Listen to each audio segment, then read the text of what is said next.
नमस्कार, मैं पंकज प्रसून। दोस्तों, आप में से बहुत सारे लोगों ने कमेंट्स किया कि वो मेरे फैन हैं, पर मैं आज आपको उस शख्सियत से मिलाने जा रहा हूं जिसका मैं फैन हूं। और रति हेगड़े जी को मैं कैसे इंट्रोड्यूस करूं? ये स्पिरिचुअल राइटर भी हैं, ये कॉलमनिस्ट भी हैं, इन्होंने किताबें भी लिखी हैं। और हमारी बिरादरी की बात करूं तो ये हमसे काफी सीनियर वरिष्ठ पत्रकार भी हैं। रति जी, आपका बहुत बहुत स्वागत है एनएमएफ न्यूज पे। नमस्ते। रति जी, मैं बहुत अभी धन्यवाद एक आपका। किताब के बारे में जी जी जी मैं आपकी एक किताब पढ़ रहा था, द टेल्स ऑफ भारत। और मैंने जो पढ़ा उससे पहले मेरी बेटी ने पढ़ा, और उन्होंने बार बार मेरे से रिक्वेस्ट किया कि पापा इसका दूसरा सीक्वल लेके आना है। आइडिया कैसे मिला? और मतलब कि ये बहुत अलग तरह की किताब है, बच्चों को भारत के बारे में बताना उस दौर में जबकि हमारे बच्चे इंग्लिश बोलना अपने आप में बहुत सोचते हैं कि मैं प्रोग्रेसिव हूं, या फिर सेंटा क्लॉज क्रिसमस मनाऊंगे तो लोग मुझे एडवांस समझेंगे। इसके बारे में बताइए, इस किताब के बारे में। जी, शुरुआत तो काफी पहले हुआ, मेरे घर में हुआ जी कि जी मेरे 3 बच्चे हैं। तो जब वो बहुत छोटे थे, हमारे गुरुजी हमारे घर पधारे थे। एंड मेरे गुरुजी वैसे श्री रामचंद्रपुर मठ गोकर्ण के शंकराचार्य जी हैं। एंड वो घर पधारे थे, तो बहुत शरारती थे मेरे बच्चे। तो मैंने उनसे पूछा भी मैं कैसे इनको सिखाऊं, समझाऊं कि बिहेवियर अच्छा कैसे होना चाहिए करके। तो उन्होंने बहुत सुंदर तरीके से मुझे समझाया कि अगर तुम बच्चों को कुछ भी समझाना चाहते हो तो उसके 3 तरीके होते हैं। एक ये कि तुम डांट के उनको ऑर्डर कर दो कि बस ये होना चाहिए और वो कर दें। दूसरा तरीका ये है कि तुम इतने कमांडिंग रहो कि तुम अपने आप में इतने बड़े व्यक्ति बन जाओ कि वो अपने आप से आपकी हर बात को मान ले। वो दूसरा तरीका हो गया। और तीसरा तरीका ये है कि तुम एक फ्रेंड के जैसे, एक क्या बोलते हैं, दोस्त के जैसे तुम उनसे बात करो, प्यार से बात करो, समझाओ उनको, तो वो बात मान लेंगे। तो उन्होंने बोला कि आज के कलयुग में वो जो तीसरा तरीका है वही सही है। तो लेकिन उसके लिए you can not accept everything. वो जो भी बोलते हैं वो हर चीज को तुम नहीं मान सकते हो, है ना। दोस्त हो तो दोस्ती का एक जो बाउंड्री है उसके अंदर ही रहना है। मतलब आप मदर भी हो, दोस्त भी हो, तो आप दोस्त की तरह हर काम नहीं कर सकते हो। तो जो ऐसा काम है जो आप समझाना चाहते हो अपने बच्चों को, लेकिन बहुत अच्छी तरह से समझाना चाहते हो, प्यार से समझाना चाहते हो, वो तुम सिर्फ कहानी के जरिए ही समझा पाओगे। तो रोज तुम ऐसे करो, रोज रात को उनके सोने से पहले तुम उनको एक कहानी सुना देना। तो सोने से पहले क्यों? क्योंकि उसके बाद में तुरंत वो सो जाएंगे तो वो उनके सबकॉन्शियस में जो अंतरात्मा है उस तक पहुंच जाएगा। और जब उनको उस कहानी के बारे में समझना चाहिए तब उनको वो समझ भी आ जाएगा। अभी तो वो सिर्फ कहानी ऐसे समझ के वो बात कर लेंगे या सुन लेंगे, लेकिन जब वो बड़े हो जाएंगे तब उनको समझ में आएगा कि ये कहानी का असली मतलब क्या था। तो ऐसे तुम सिखाओगे तो वो सीख भी लेंगे। जो मस्ती है वो भी वो एक लिमिट तक ही, एक हद तक ही होगा, वो गलत रास्ते पे कभी नहीं जा पाएंगे। तो ये मुझे बहुत अच्छा लगा उनकी बात, और मैंने इसको एकदम अपने पल्ले बांध दिया और मैं रोज उनको एक कहानी सुनाती थी। मैंने भी ये देखा है, और शायद आपने भी महसूस किया होगा कि जो नेक्स्ट जनरेशन है हमारा, चाहे वो बच्चे हों या यूथ्स हों, हाल के दिनों में जितने बुक फेयर में गया वहां देखा कि माइथोलॉजिकल बुक्स को लेके या अपनी संस्कृति को लेके जानने की उनकी बहुत इच्छा है, और वो देखते हैं स्पिरिचुअलिटी, खास करके आध्यात्म को लेकर जानने की। हो सकता है कि वो रोज पूजा ना करते हो सकता है कि वो टीका ना लगाते हो, लेकिन वो जानना चाहते हैं कि इसके साइंस क्या है इसके पीछे, या फिर वो स्पिरिचुअलिटी में खास करके बोल रहा हूँ, धर्म और आध्यात्म में वो आध्यात्मिक पक्ष और मुझे ज्यादा दिखाई दिए। आपको लगता है कि ये जो दौर है वो भारतीय संस्कृति का पुनर्जागरण का, जैसे रिनेसा जिसको बोल सकते हैं, वो है? आपने महसूस किया इस बात को? जी, बिल्कुल है। डेफ़िनेटली ये मैंने देखा है कि जो अब की पीढ़ी है, जो मतलब 15-16 साल जी के बच्चे हैं या इवन अप टू 20 जी। के जो युवा है, अ, हम्म। वो पूछ तो रहे हैं कि भई क्या हो रहा है हमारे देश में? उनको इतना तो समझ हम्म। आ गया है कि जो हमें इतिहास पढ़ाया गया है उसमें कुछ तो गड़बड़ी है। उनको ये भी हम्म। समझ में आ गया है कि दुनिया भर के लोग अपने जो हम्म। भगवान हैं, उनमें इतना विश्वास रख के अगर उसमें वो कहानियों में गलती है, तो भी वो मानने हम्म। के लिए तैयार है। लेकिन हमारे देश में अगर गलती ना भी हो, तो भी हम उसका मज़ाक उड़ा रहे हैं। ये एक अवेयरनेस आ गया है और ये अवेयरनेस के साथ उनमें ये भी आ गया है कि भई मुझे भी समझना तो चाहिए कि क्या है हमारे कहानियों में या हम्म। क्या है हमारे रिचुअल्स में, क्यों हम होली खेलते हैं? क्यों ये लोग बोल रहे हैं कि आप पानी नष्ट कर रहे हैं जबकि ऐसा नहीं है। कुछ तो कारण रहा होगा कि हम होली के 1 दिन पहले, धूलिवंदन के 1 दिन पहले हम इतनी लकड़ियाँ जलाते हैं, कुछ तो कारण रहा होगा। ये समझने की जो हम्म। कोशिश है, वो प्रक्रिया शुरू हो गई है, ऐसा मेरा मानना है। और एक छोटा-सा एग्ज़ाम्पल हाल ही में हमने देखा है जी। कि अभी हम्म। परसों ही अपना वैलेंटाइन्स डे गया।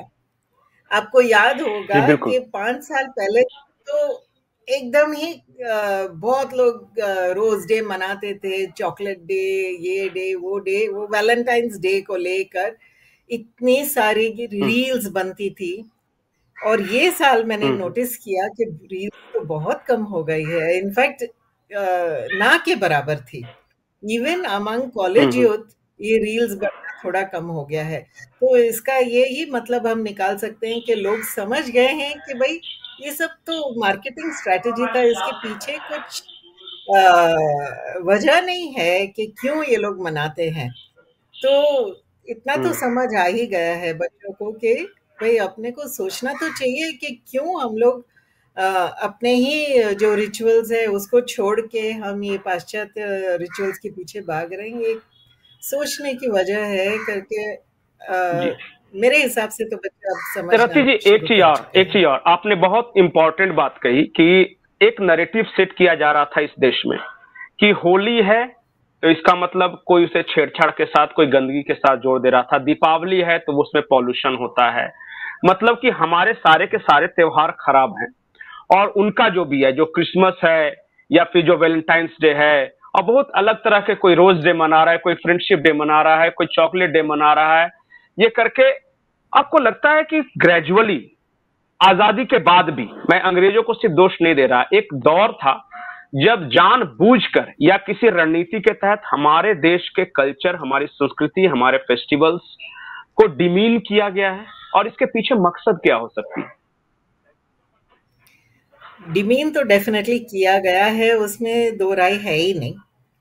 लेकिन उसके हम्म। अलावा एक और चीज हुआ है और वो ये है कि हमारे जितने भी फेस्टिवल्स है, जितने भी पर्व है, वो हम्म। क्यों मनाया जा रहा है, ये बात को भी छिपाया गया है।